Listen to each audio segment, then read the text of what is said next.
Rana Gopika Mataji, you can.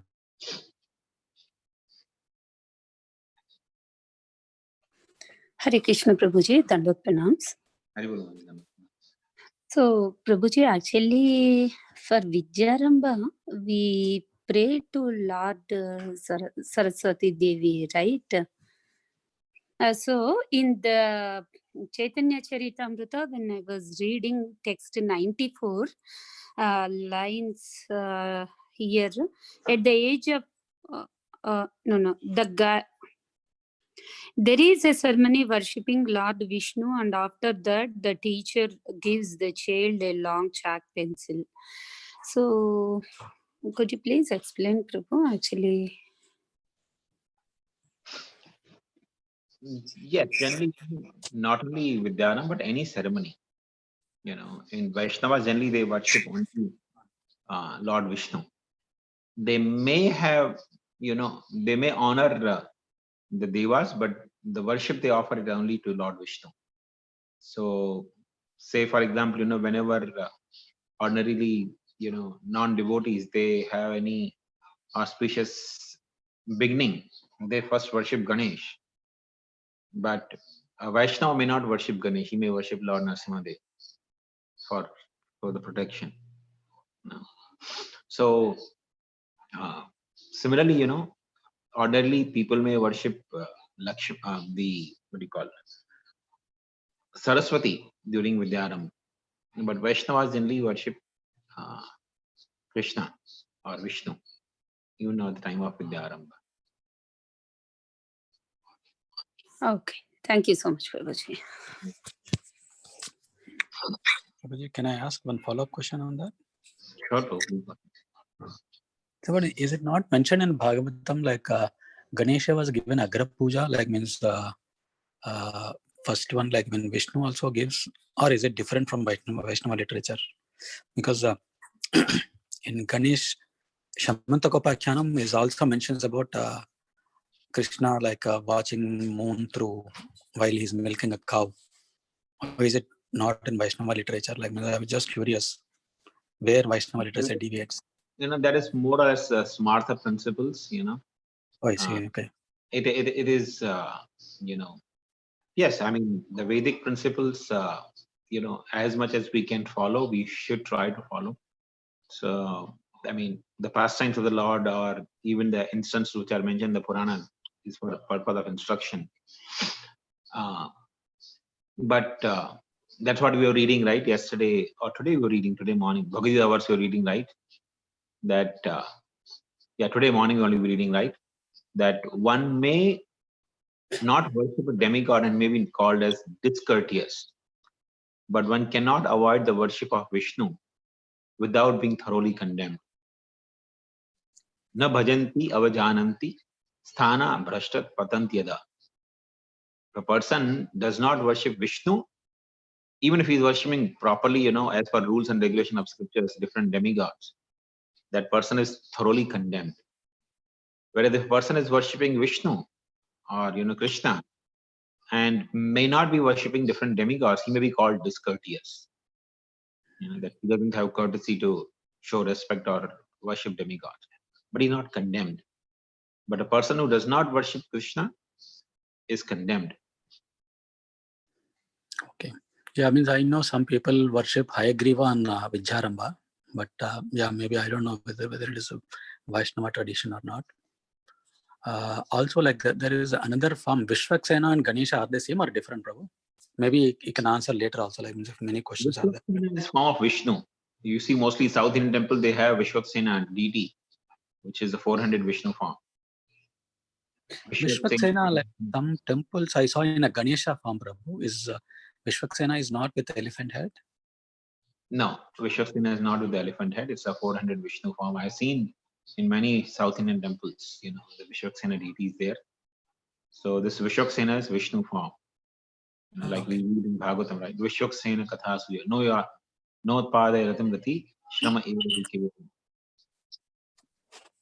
So Vishwaksena is the name of Lord Vishnu originally. Okay. Thank you, Prabhu. Hare Krishna. Okay. Sirisha Mataji, you can ask your question. Hare Krishna Prabhuji, Dandavat Pranam. Prabhuji, as we heard and we are doing that, the neophytes will start the chanting on the neem beads, not on tulasi. But somehow some temples, they they sell tulasi beads and some people start chanting on tulasi beads. So can you please explain on that? Madi, there is no harm in chanting on Tulsi beads. Tulsi beads is perfectly all right chanting. The purpose of Tulsi beads is to count when we are chanting. So whether one chants on Tulsi beads or one chants on the neem beads, it's perfectly fine. There's nothing wrong in it. Oh, there is no compulsion like guru after after initiation, spiritual master will give tulsi beads.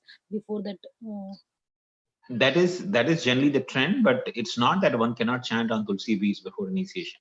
There's absolutely no such rule. No. The purpose of Tulsi beads is to mainly count the names of Krishna. When we are chanting. So if one is chanting on Tulsi beads, that's perfectly fine. But when one is getting initiated, then he should give new, fresh Tulsi beads to Guru. He should not give the Tulsi bead on which he has chanted to Guru.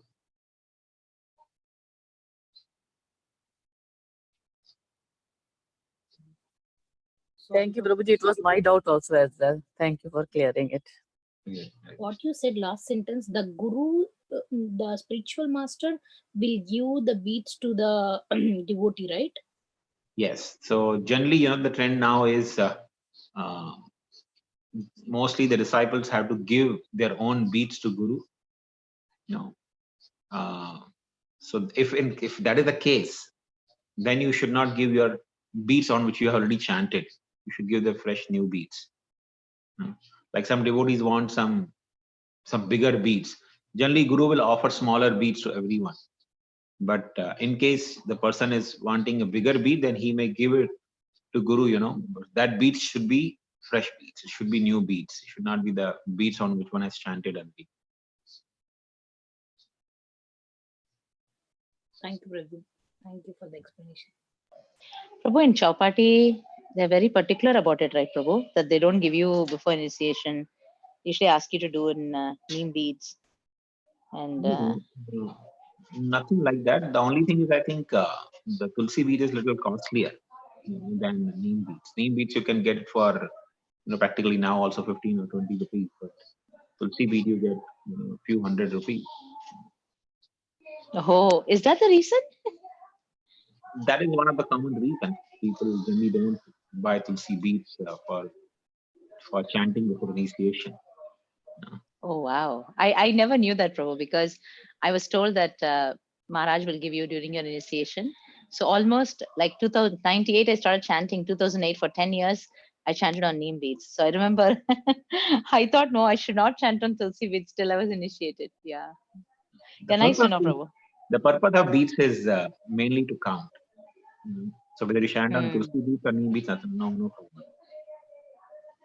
Thank you, Prabhu. So, Prabhuji, there is nothing, no, that if we chant on Tulsi bead, the conscious will be more pure. It's nothing like that, no, Prabhuji? The consciousness will be more purified if we try to hear attentively the holy name. Okay. But definitely, Tulsi is considered more pure, but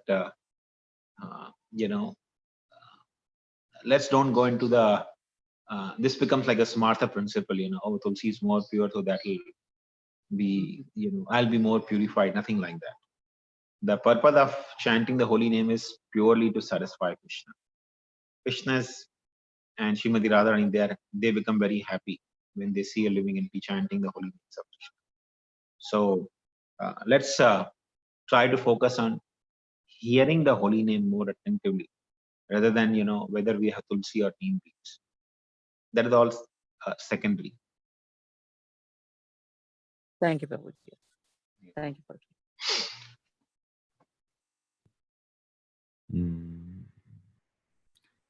Vinita Mataji, you can also ask.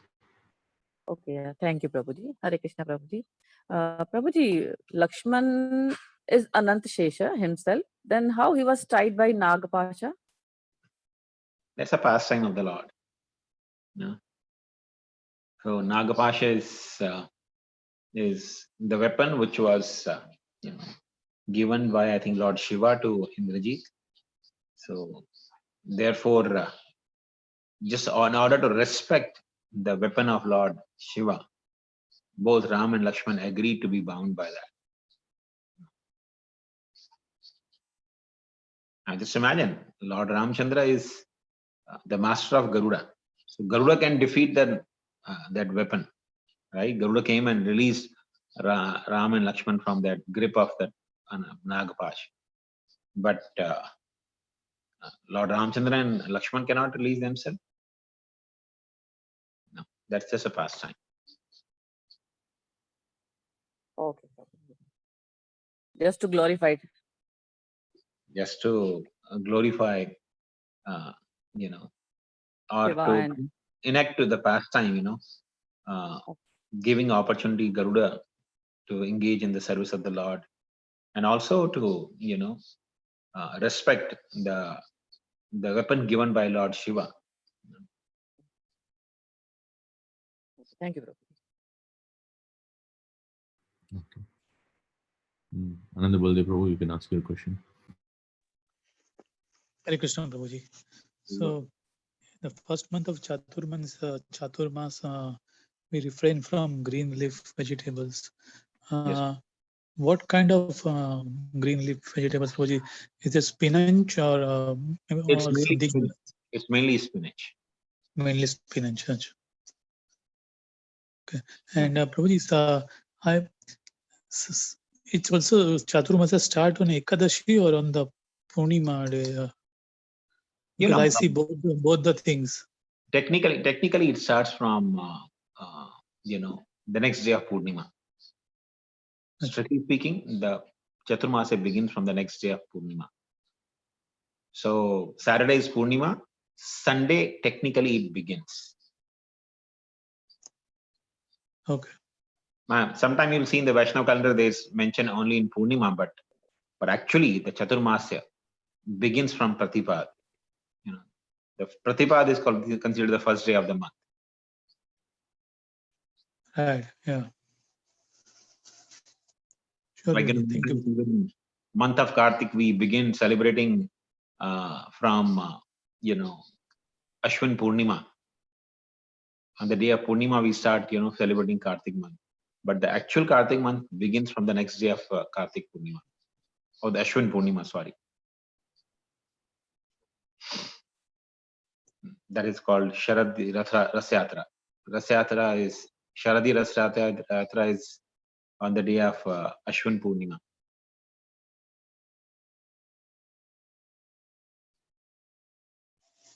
Sure. Thank you, Prabhuji. Prabhuji, I have follow-up question on this. Only spinach, or there are multiple leafy vegetable available in by like? Technically, only spinach. It's only spinach recommended to be avoided. Another, it's okay. Other leafy is okay. Yeah. Yes, Prabhuji, I also heard from so many devotees that all leafy vegetables should be avoided. From devotees only I heard this, Prabhuji. That is more or less, I think, speculation, Mataji. The recommendation in the scripture says palak. Okay. Shak. Shak should be avoided. Prabhuji, shak also includes the mustard leaves and chard leaves and all those leaves also, right? Generally, yes, you can say that, because mustard, green mustard leaves are also considered, you know, sarson ka saag. So any saag, any kind of shak, you can try to avoid. But specifically, Prabhupada's mention was mainly on spinach, the regular spinach that we eat. I think mostly people don't eat. I mean, in a year, entire year, how many times you eat mustard, you know, spinach? I mean, I have, you know, my wife is Punjabi, but I have hardly eaten in my entire, you know, after 18, 19 years of marriage, I hardly eaten twice or thrice. That's it. Generally, we don't eat. Mainly, we eat commonly is palak. That palak is recommended to be avoided.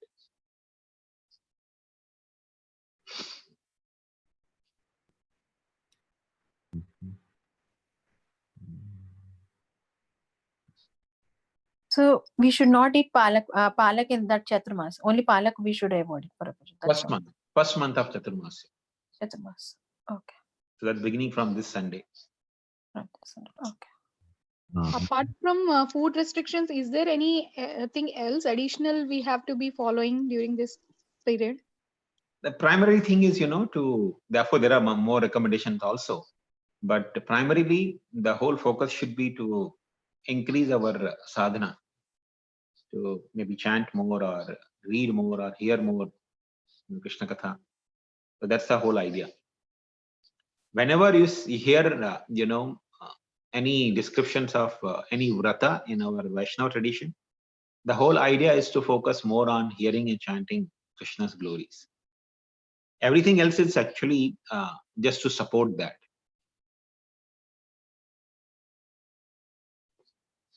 Prabhuji, actually, what is the importance? Why do we observe it? Well, the Chaturmasya is observed according to, the scriptures. There are a lot of benefits of that if you follow that Chaturmasya. But we simply follow because that's a time which is more conducive for practicing our sadhana bhakti. That 4 months of Chaturmasya is technically more conducive time to practice the principles of Krishna consciousness. And especially in India, it used to be coincide with 4 months of Chaturmasya, any season. So generally, therefore, the saintly people, they would avoid traveling. They would avoid traveling and they would stay at one place and simply do bhajan. So the whole idea was to increase the hearing and chanting Krishna's glory. Increasing bhajan is the focus. And why do we bhajan is mainly to please Krishna. And of course, there are recommendations or there are the descriptions in the scriptures. If you follow the Chaturmasya, if you don't eat spinach for the first month, there are certain benefits. If you avoid, yogurt in the second month, there are certain benefits you derive. The description, I don't recollect exactly what they are, but there are descriptions. I think you can find that on iskondesire3.com. But I remember reading that. So it is there. A lot of benefits are there if a person follows. There are more recommendations also. If possible, one should not shave or one should not cut the hair. One should not cut the nail for 4 months. One should eat from the floor also, So there are a lot of other recommendations as well. But this is a minimum, bare minimum. Try to avoid spinach in the first month. Second month, try to avoid yogurt. Third month, refrain from milk. And fourth month, from urad dal. Prabhuji, that urad dal thing, even little bit in the tadka, even that is to be not allowed. That's also to be avoided. Thank you, Prabhuji, Prabhu. refrain from milk means like milk products, all milk products. That means yogurt also comes, right? No, Mataji. Therefore, see, for the yogurt, there's a different month. For the milk, there's a different month. So when you say milk means purely milk. If you have milk, sweets made from milk, you may eat that. That's okay. But here, the main concern is not to drink milk for the 1 month. Okay, sure. Is it related to? So some devotees, even they try to find a workaround. Okay, I'll add some sugar in the milk and drink. But the whole idea is try to avoid drinking milk. Prabhu, adding sugar is a common thing to do in milk, right? It's a common thing, but devotees say, okay, sugar is added, so it's not just pure milk. So that's kind of a little cheating, but that's okay. Some people who cannot avoid milk, they can take the milk in that way. But I remember in ashram many times.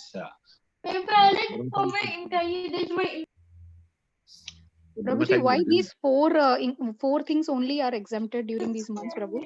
These are the recommendation from the scriptures, and why they are said, it's difficult to ascertain, but definitely there is benefit of that. If somebody avoids that, is benefit of that. Now, like somebody had posted this Badrinath Maharaj's recollecting Prabhupada's pastime. I'm sure all of you must have seen that now. It is just going around. So I think I also posted it on Chant and Be Happy group. The benefit of following Ekadashi. Prabhupada mentioned that, that he had one of the Muslim kind of a friend or acquaintance whom he had invited for the prasad. Prabhupada had invited him for prasad. So the day when he was invited, that day came that happened to be Ekadashi, and Prabhupada said, "Oh God, I have invited this person, and today is Ekadashi." And those days there was no, WhatsApp or phone or anything, like that. We're talking about more than, almost 100 years ago, because Prabhupada was householder, around 20s, early 20s. So, so about 100 years ago. So there were no phones and telephones or, any way to communicate. The person came. He just came on that day of Ekadashi. And Prabhupada had not cooked any grains, but he said, I'm so sorry, but today is Ekadashi. Is it okay if we don't offer any grains? And the Muslim fellow became so relieved. He said, you know what? I was in so much anxiety. In fact, I strictly follow Ekadashi.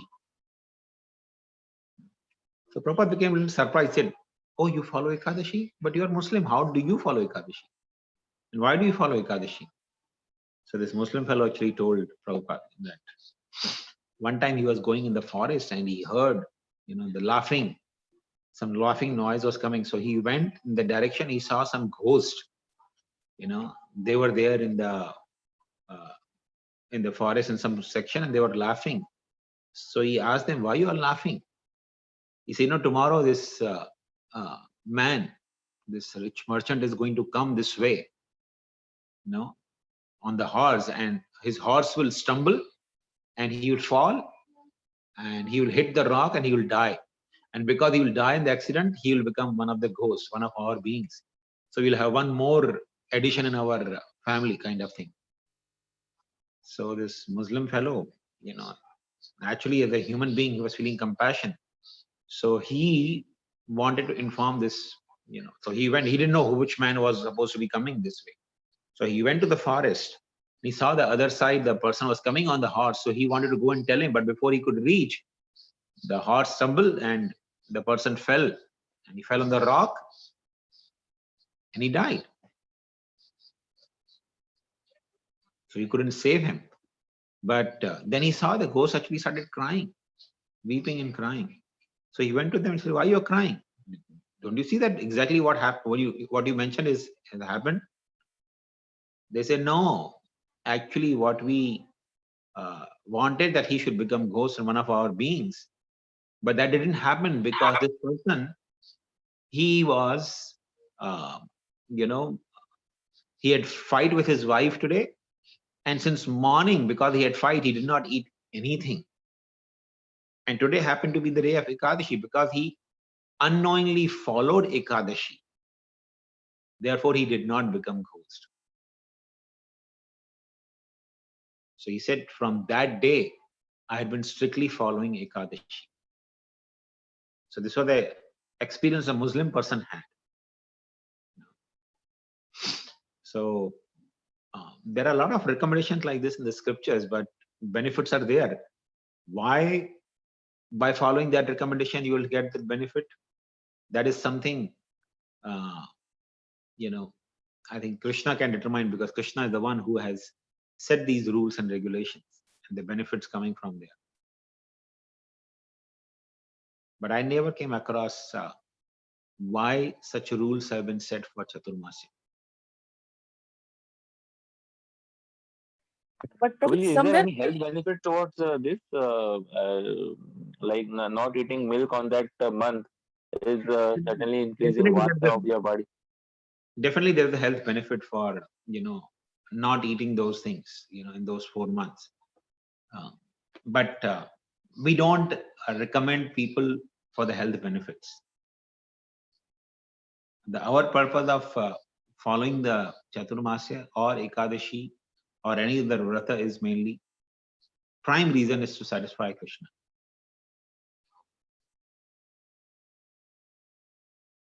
Thank you, Prabhu. Prabhuji, I have small thing. In Ekadashi, can we take Sabudana Khichdi and Sabudana Payasam is okay, Prabhuji? Yes, Mati, that's completely fine. Okay, Prabhuji. Prabhuji, just the- to ask Go that, ahead. as you said in that story, that because a person will die in accident, that he will become ghost. So is it true that who will die in accident, they will become ghost? Yes, Mati. Generally, that's the law.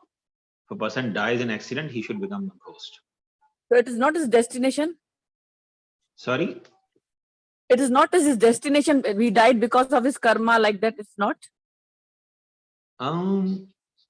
Yes, but in general, the accidental death is called akala mrityu.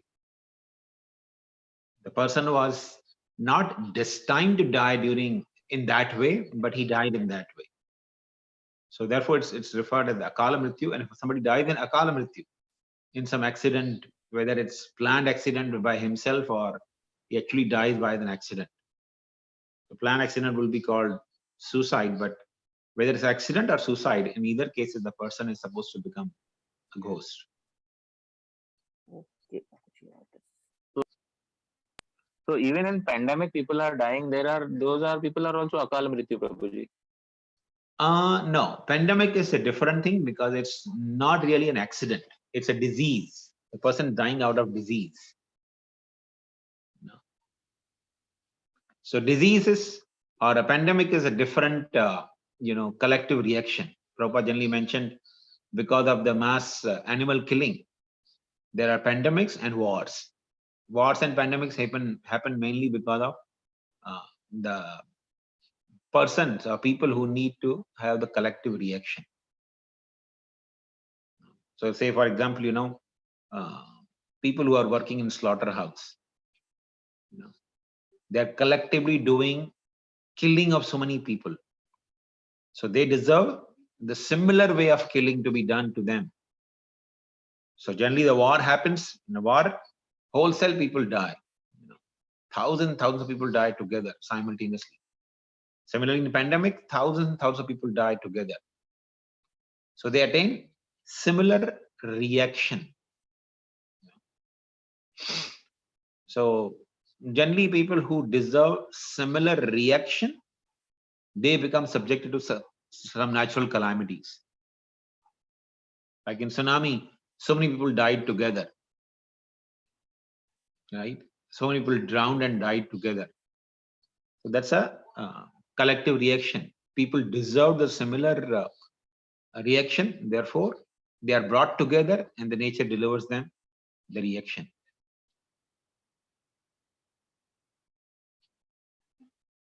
So in this scenario, who are murdered, they also become ghosts or what, Prabhuji? Sorry, Mataji? If someone is murdered, Prabhuji. Yes, if somebody is murdered, also generally falls in that category of becoming, ghost. Okay. So that is not Prabhu. his destiny. Sorry, I was just thinking, Prabhu, that an accident is also, in one sense, predetermined, right? It's karma. Like, for example, there is a bus going, there are 10 people who die, 10 people don't die. Some people don't get hurt at all. So isn't that also that the death of like that also is based on the karma, right, Prabhu? How Yes. come then they will become ghosts? That's based on karma, but that karma unfolds only for people who are destined to become the ghostly beings. So in one way, such death actually suggests that this person had some karma like that to attain bodies like a ghost. Oh, okay, yeah. Yeah, actually, our family, my aunt's family, they had met with an accident. They went to see their other sister-in-law who had went through surgery. The mother-in-law, the sister-in-law, the another brother-in-law, 3 of them died on the spot. There are 2 kids, small kids. They were stuck between, but they didn't die.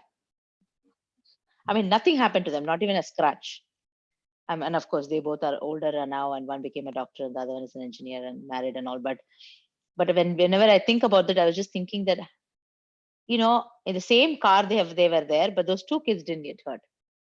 So always, I'm amazed by so it is karma in one sense, right? Even accident is karma. Yes, even accident is karma. And most of the time, accidents are generally caused by some ghostly beings. It's actually very interesting. But in general, the accidents are caused by the ghostly beings. I have personal experience in this regard. When I was, going to Minneapolis first time from here, so I was driving, because my job was in Minneapolis, so I needed car. So I took the car from here. This is in 2015. So I was going to Minneapolis. So I distinctly remember when I was going to Minneapolis,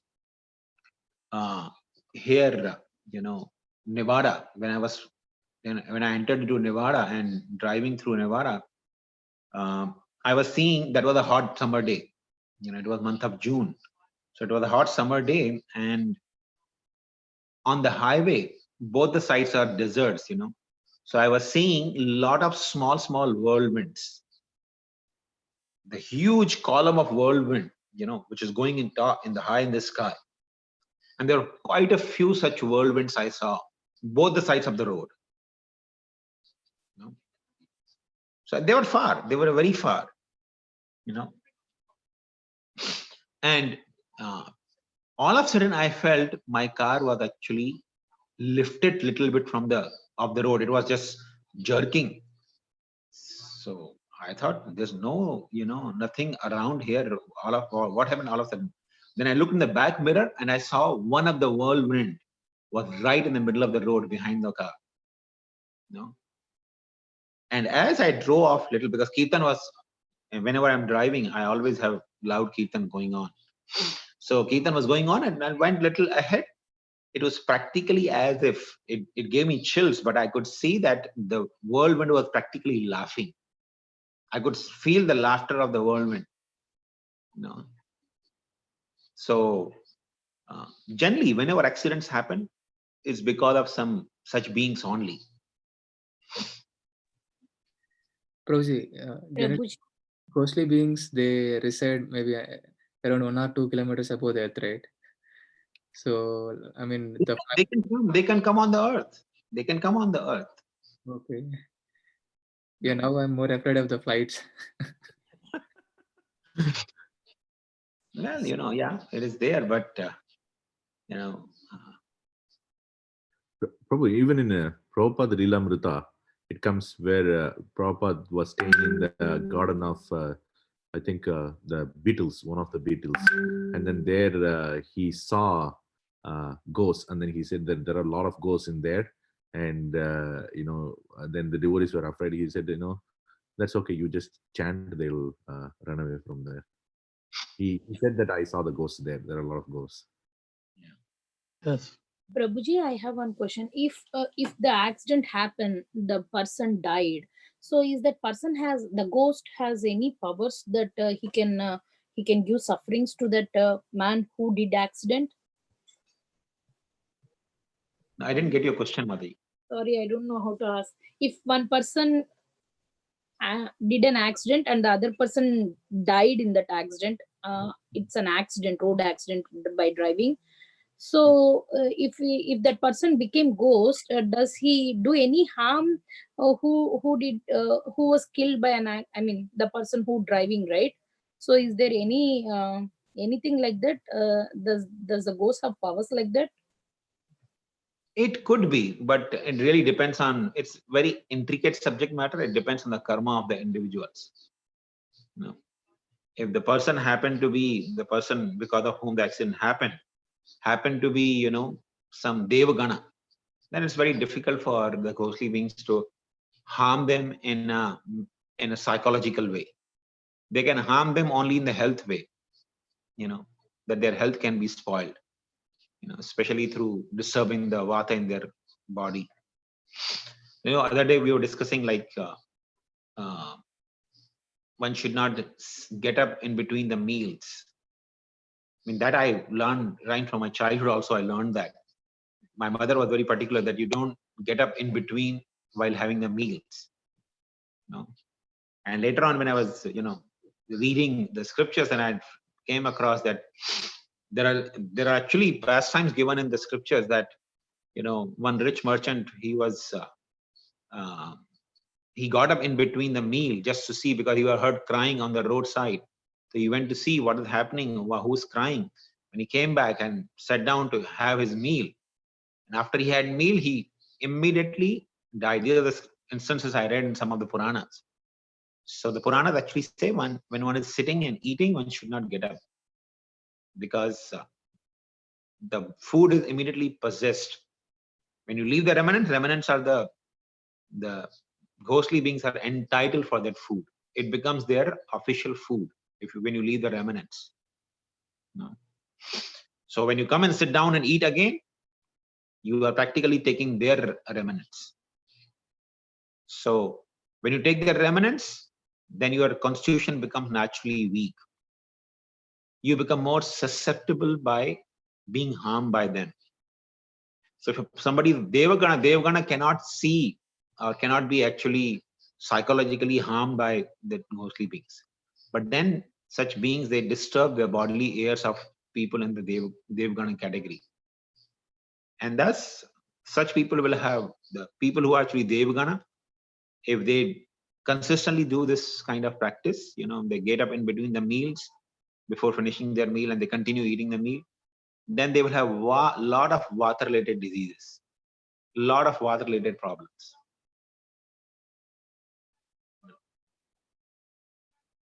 What is Devagana, Prabhu? Sorry? Devagana means? Well, according to Vedic astrology, there are 3 ganas: Devagana, Manushya-gana, and Rakshas-gana. So human beings, all the human beings on the earth, when you make their horoscope, they will basically fall in these 3 categories. Somebody will be Rakshas-gana, somebody will be Devagana, somebody will be Manushya-gana. So Devaganas generally don't see the ghost or hobgoblin. They cannot see them because they don't have karma like that. They cannot see. Their body constitution is such that ghostly being cannot come in front of them. So psychologically, they cannot give them any trouble because Devagana will never see their ghost. So Devagana may say, okay, there are no ghosts. You know, he may say like that. Of course, I think in the evening time we shouldn't be talking about this subject, but yeah, the whole idea is if a Devagana continues to eat the remnants of such beings, then his body becomes contaminated, and those beings can harm him in a physical way by disturbing the life force in his body.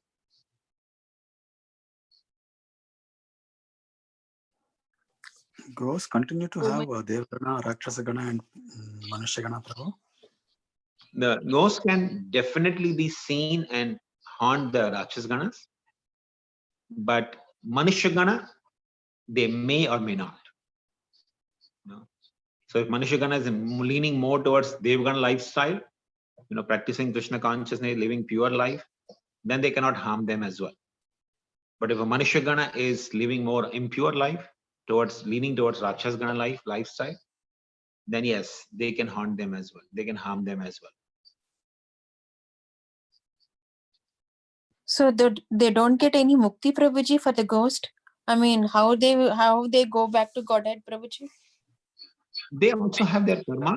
Like, you know, every living entity has to stay in certain form and certain body to exhaust their karma.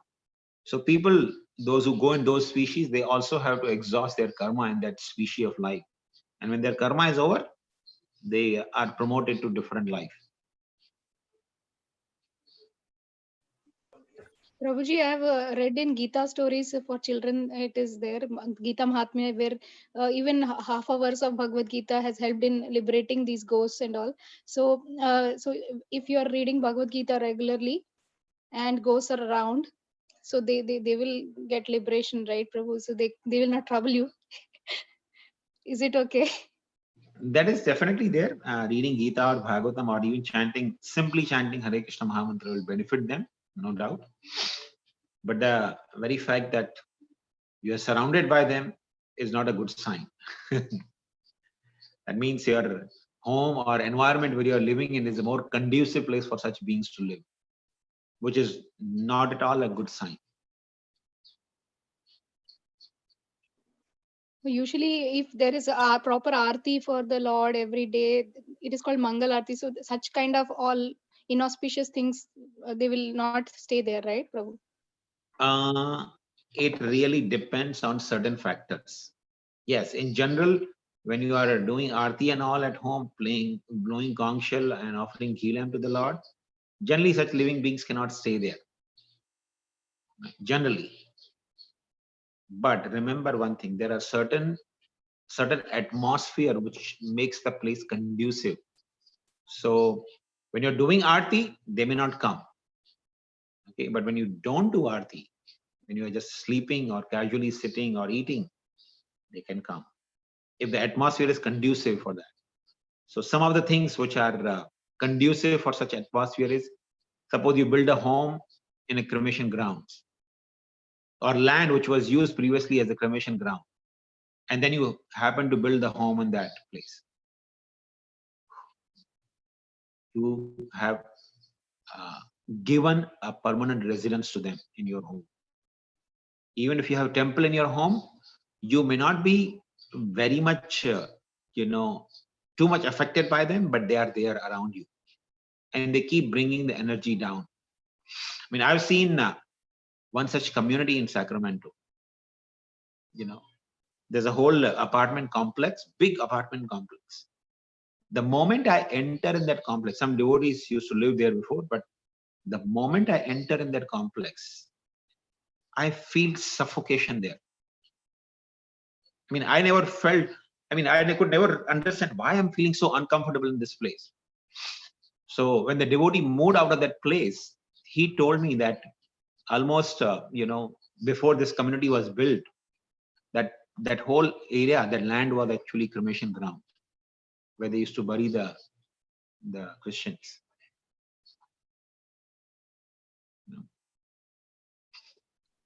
Really scary, Prabhu. So what should we do, Prabhu? I mean, the scary part is there. So what should we do? I mean, so see, devotee lived there, but they were not very happy there. They wanted to just get out of that place.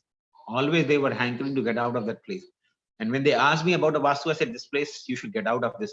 This is not at all comfortable place. And they said, even they felt that their whole, energy was being sucked down. So the best thing is to get out of that. You shouldn't live in that.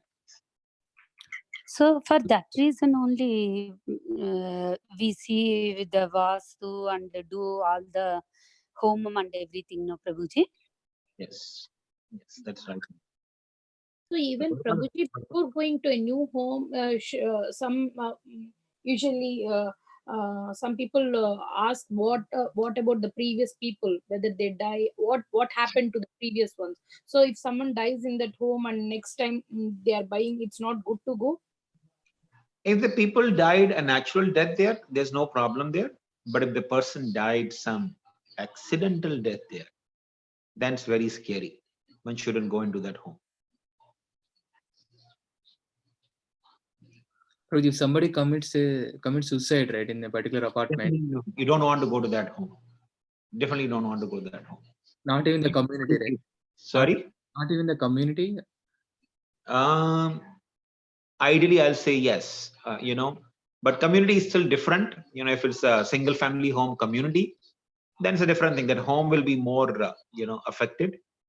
The energy will be saturated in that home itself, in the walls of that home. It won't generally go beyond that. Oh, little scary, Prabhuji, actually. I have to But Mataji, Prabhuji, can I say something? Actually, Prabhu, you remember that one of my friend, I mean, as you said, I didn't want to talk about it now. Maybe I would tell the story tomorrow morning. One of our friends and I had told Shankaran Prabhu that they're having problem in that apartment. And then immediately, the first thing that I thought that day evening is, I said to take a picture of Nrsingadev, just print it out, put it around your house. This moment you cannot go anywhere, right? So he mentioned that as soon as he put Nrsingadev's pictures, he got the Srimad Bhagavatam and he was chanting the Nrsinga Kavacha. I immediately WhatsApped him. He was chanting the Nrsinga Kavacha and he was feeling so much better. And of course, I got him contact with the Shankran Prabhu, and Prabhu said he should change the house. Prabhu, you remember that a few years ago? Yes, So he said as soon as Nrsingadev's pictures were on the wall, he felt so much protection. So I mean, maybe I will describe the details tomorrow morning. I don't want to talk about So it now, but Prabhuji, actually indirectly Madhuri, you helped when I us, went to Prabhu. his home, Madhuri, I was having chills. Trust me, I was having chills. Yeah, So, Prabhu, tell about it tomorrow. I can't hear it now. I didn't like to be in his home for very long. So So thank Prabhuji, you, Prabhu. actually, Thank you so much with the help for of doing one that. will You be know. able to Mataji. sleep today. No, Tonight. thank you, Prabhu. Mataji, one second. Thank you, Prabhu, for doing that, because I know, I was sitting and chanting, Prabhu. I was just praying to Krishna. I was telling Krishna, I want to give somebody a Bhagavatam. Who should I give? And the first thing that came to my mind is his name. As soon as I got his name, as soon as I finished my chanting, I called him and he said, thank you so much for calling. I'm in desperate need to talk to somebody about this. And I was thinking that how Krishna helped him. It's just amazing, that story itself. And then how you went and you helped them and everything got fixed. It's just it's just a miracle. I just felt that Krishna was just really helping them. Thank you, Prabhu, for helping them and really need. Thank you So for giving me the opportunity. So, you helped us indirectly, Prabhu, actually, for taking our new home. But you unable to we were unable to invite you to our home. But Prabhuji, actually, when we were looking for home, we were talking with Sukeshwari Mataji. She mentioned your name, and because of that reason only, we took a new home, Prabhu, not the used one. Thank you so much, Prabhuji. Prabhuji, you told all this in that night. I don't know how I'll sleep. Madhuri, you can, one thing that I always do is, of course, when I'm at home, going through, I cannot sleep with this little sound, but whenever I'm traveling, I always have one iPad or something with me, which has all the kirtans loaded. So I always play soft kirtan and I always sleep with kirtan.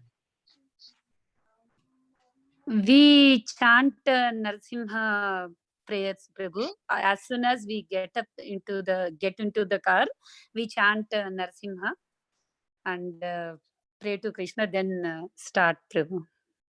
Hare Krishna, Prabhuji. This is Divya Kumari Devi Dasi. Prabhu, I have a question. Like, in general, like if anybody dies, like, and some people, like in India, we usually burn the body, right?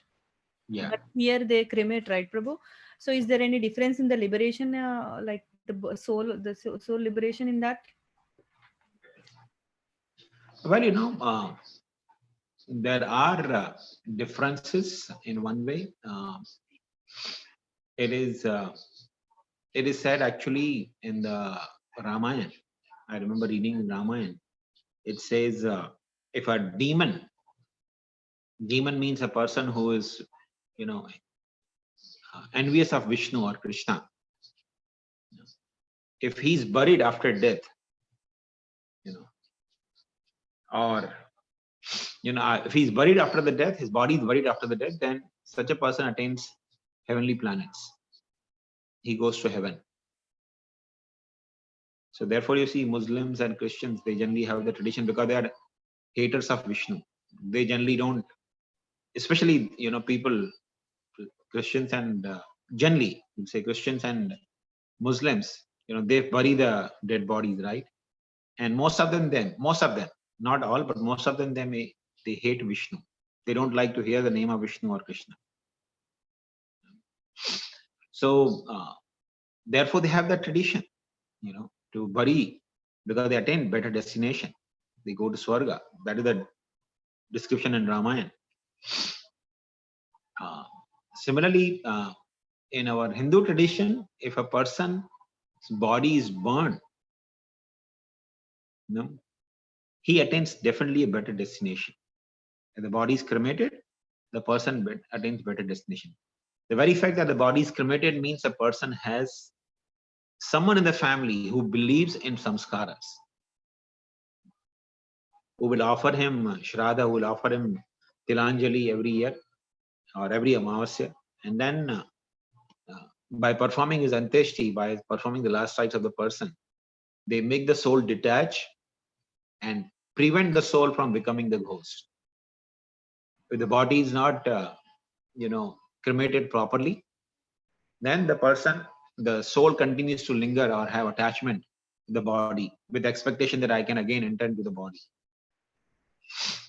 Prabhu, this does this apply for the people who died like committing suicide or accident? Does that apply for this one also? Like, because even their bodies are burnt, right? As you said, like they will be getting a better destination. So for some part they become ghost and then later they get into a better destination, or they can directly get without becoming ghost, they get a better destination.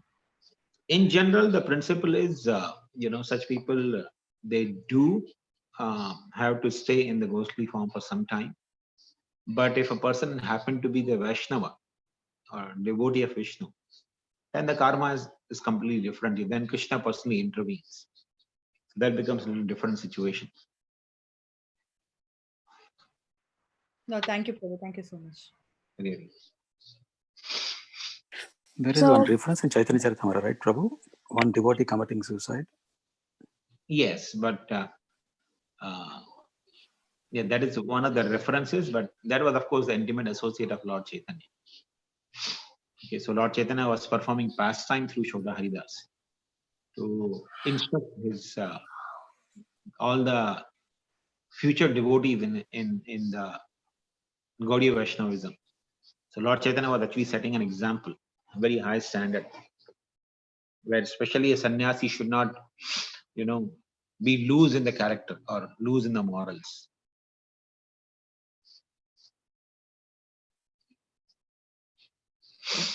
Thank you, Prabhu. Hare Krishna. Really. I think. Okay, so if no more question, then we can stop here. Thank you very much, everyone. Thank you, Prabhu. Vanchakalpataro